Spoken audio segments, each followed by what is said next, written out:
Now I am a sysadmin at Puppet, but I wasn't always a sysadmin at Puppet. When I started, I was like the coordinator for our consultants. Sorry, first big talk. Okay, I was the coordinator for our consultants, and so I made sure they got to the right place at the right time with the right materials. And then I organized and automated myself into boredom, and my manager said, hey, you want to help us implement a new SaaS tool? And not knowing I was supposed to say no, I was like, yeah, sure. And so I did that, and they're like, hey, you didn't suck at that. You want to do that all the time as your full-time job? And I said yes, and so I had a lot more experiences doing that, and a lot more scars developed around doing that. So I would like to talk to you today about how to roll out a change in such a way that other humans will pick it up, and you don't end up with the same scars that I picked up. So working in tech means we're subject to constant change. You roll out a thing, hopefully you get to iterate a couple times, but then all too soon the business pivots onto something else and you gotta start over again. So we get a lot of practice rolling out changes, and when it's good, it's so satisfying. Like rolling out a thing and seeing it succeed is like being a parent, but when it fails, it is the worst. The people rolling out the change hate the people who are resisting the change. People resisting the change are coming up with shadow IT, and they're like subverting the process. So the reason for the change to happen in the first place never actually gets solved, which means you need to do it again and again and again, and everyone just ends up drained and miserable and unhappy. So the nerds that study this stuff have several different frameworks that you can reference to make sure that when you're rolling out a change, it's more likely to be adopted. One of my favorites is the ADKAR method. And that stands for awareness. First and foremost, the people that are going to be adopting this change need to be aware that there's a problem. They need to have the desire to fix it. They need to know how to fix it, obviously. They need to have the ability to fix it. And we all need reminders because we're human.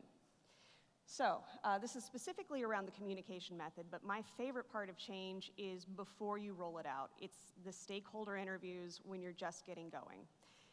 If you're rolling out a change and the literal only person impacted is yourself and it fails, well, that's a different talk. You can use this if you want to like ADKAR yourself to wash the dishes.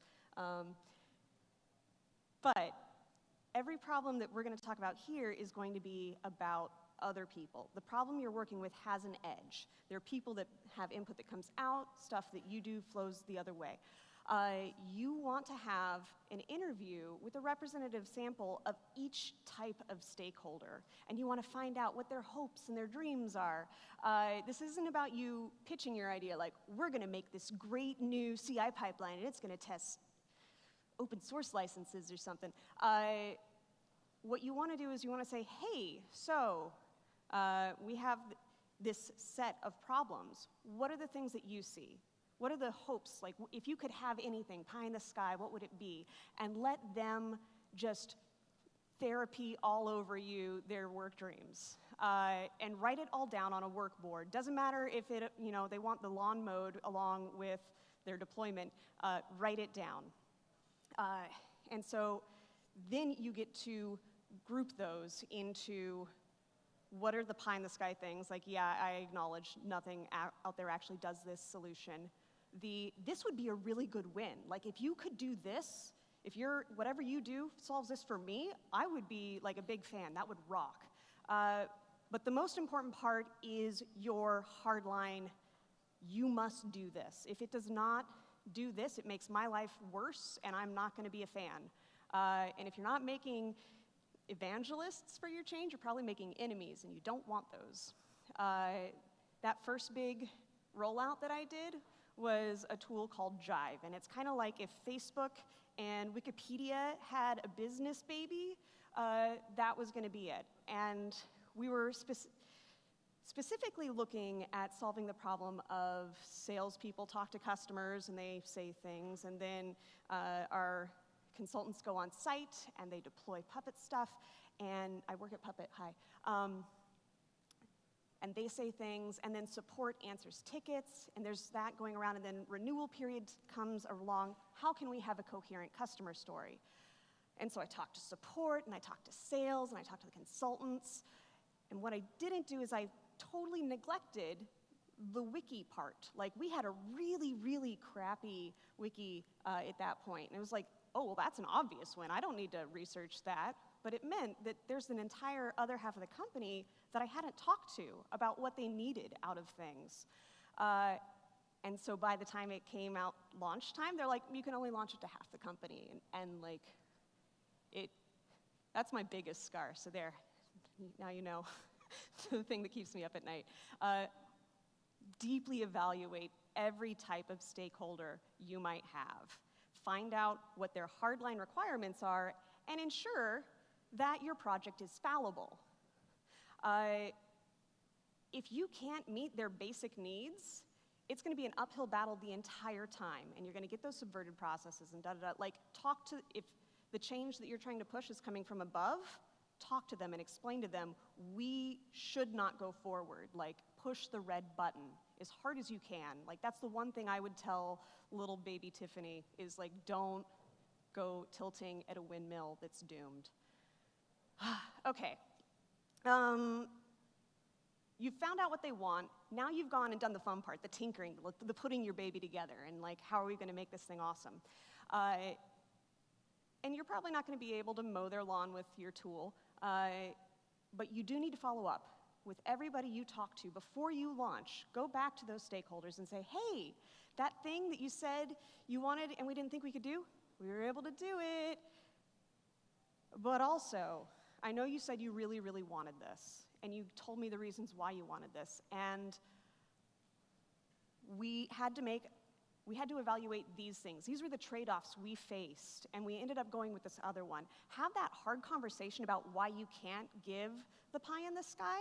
That honesty is going to help you get more evangelists. Like, they're going to understand the trade-offs, and if you can get them to be like, okay, no, I see what you're saying, and I think we can live with that, it goes a million miles. And if they say, no, man, that's a hard line, like, we're going to get the torches and the pitchforks out, like, just have that conversation then.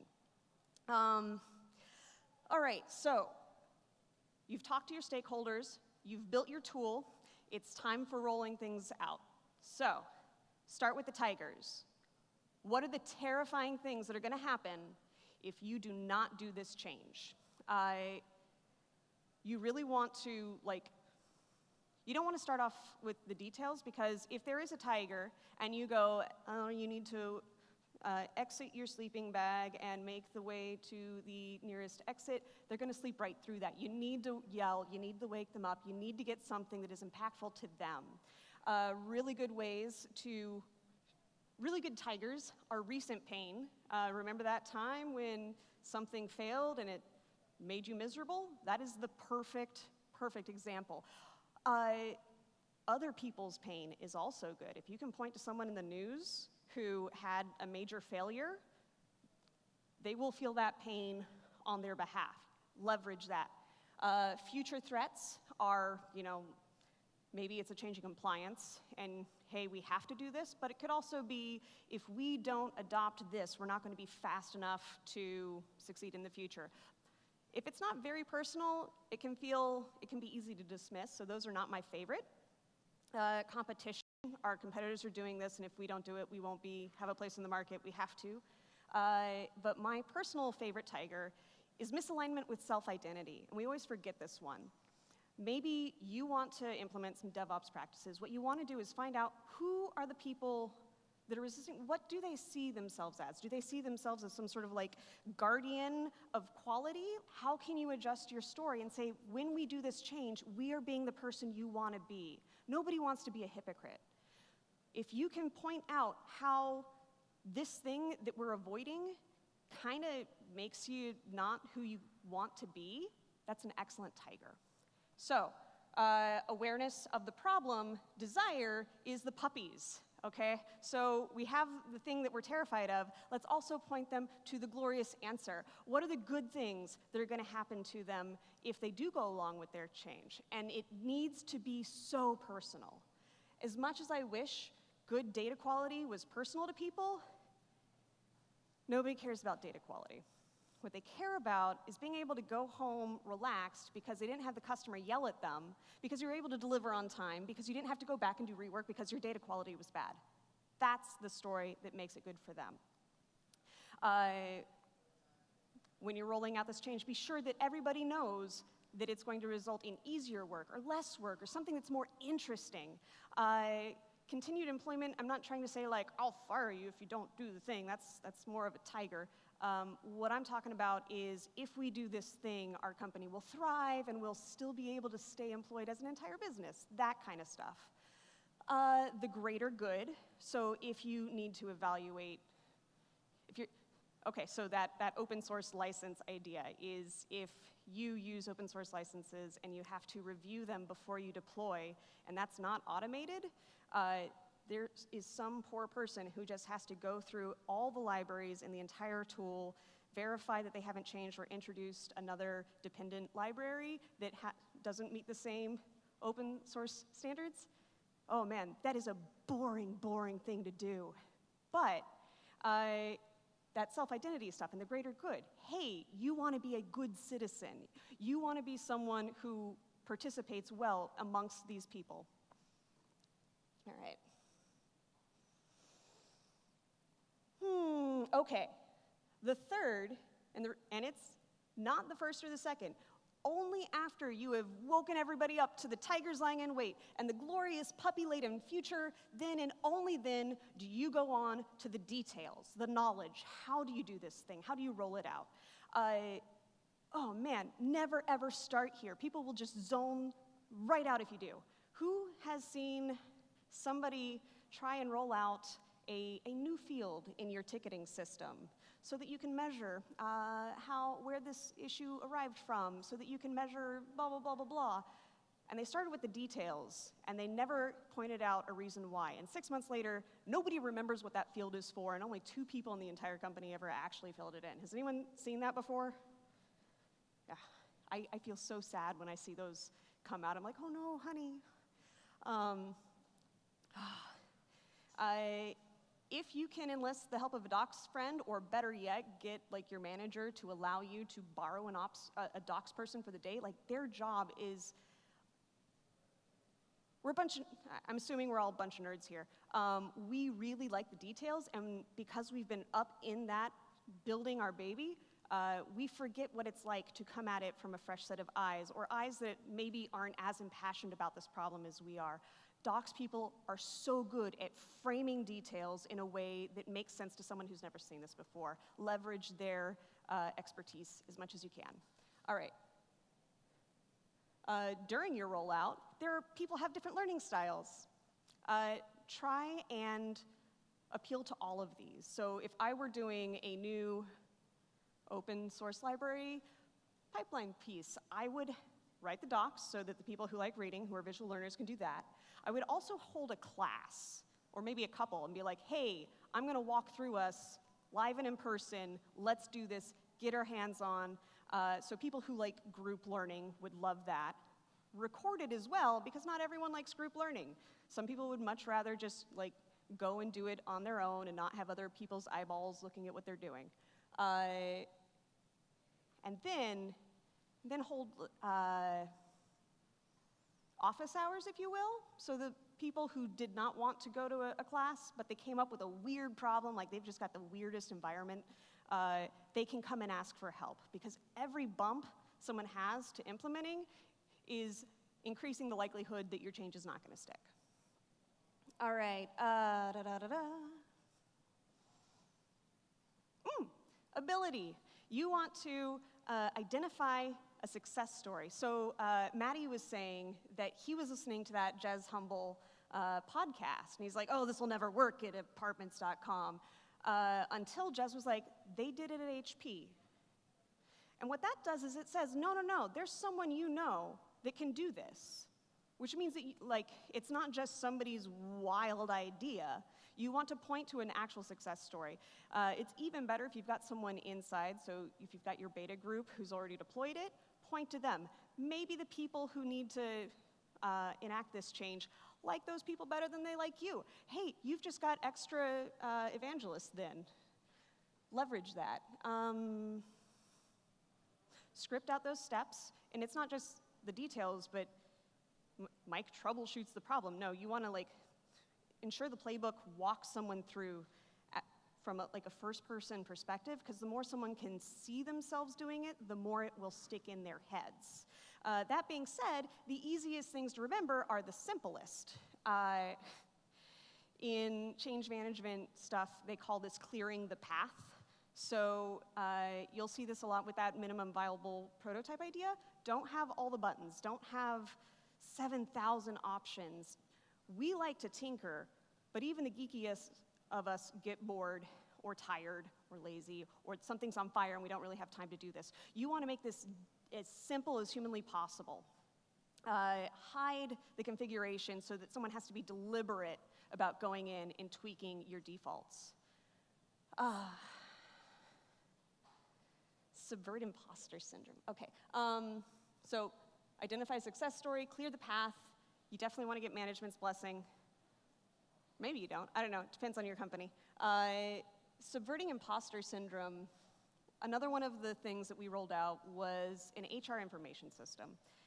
We were going from a small company to a medium-sized company, and all of our HR data was in spreadsheets, like a billion spreadsheets, and that's just a terrible, terrible thing. And then a payroll system. And so we wanted to get one tool to put all this together so that we could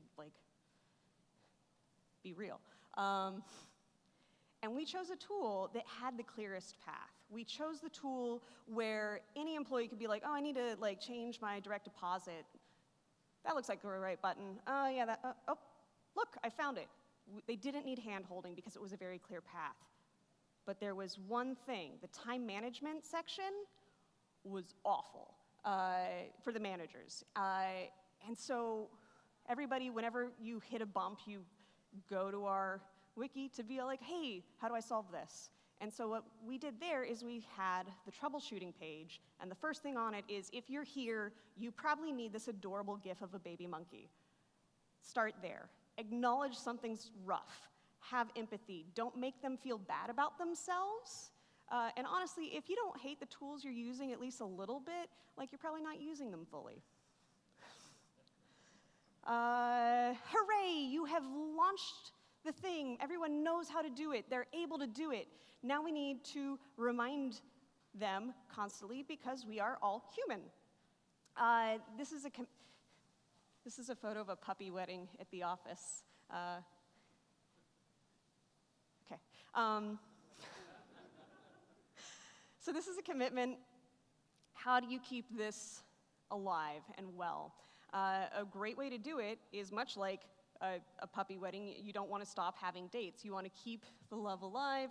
You do this by iterating and showing improvements. If you can come back and be like, hey, yeah, we launched the thing and it was a little bit rough, but we heard what you said and we made it better.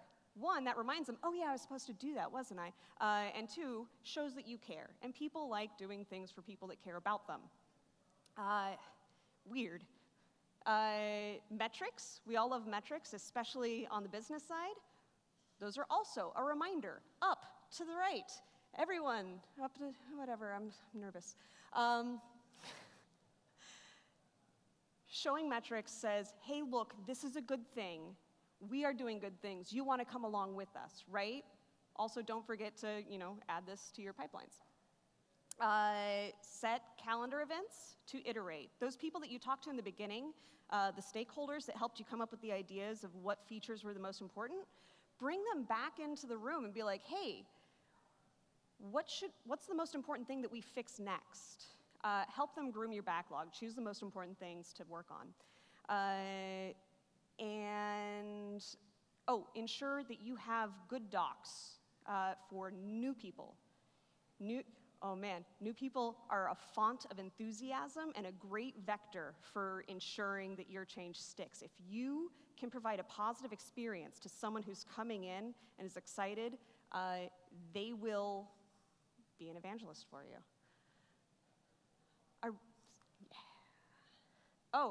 And if you have the power, just make sure that nobody can do it the old way. We don't always have the power to do that. Oh, follow-up checks, yes. Be sure to Set a time, be like, hey, it's been a month. Did you get that done? Do you need help? All right, summary slides. The ADKAR method. People need to be aware that there are tigers out there. They need to desire the great puppies out in the future. They need to know how to do the change that you're advocating for. They need to be able to do that change, and we need reminders because we are all human. If you have enjoyed this talk and think this is fascinating, I would recommend some of these books. I will just leave this slide up here for another few seconds if you need to take a photo. I don't have anything to say during those 5 seconds. Okay, this has been Change Management for Humans. I am Tiffany Longworth. I work at Puppet. We are hiring. I don't know how to end this. Thank you, Charlotte, and good night.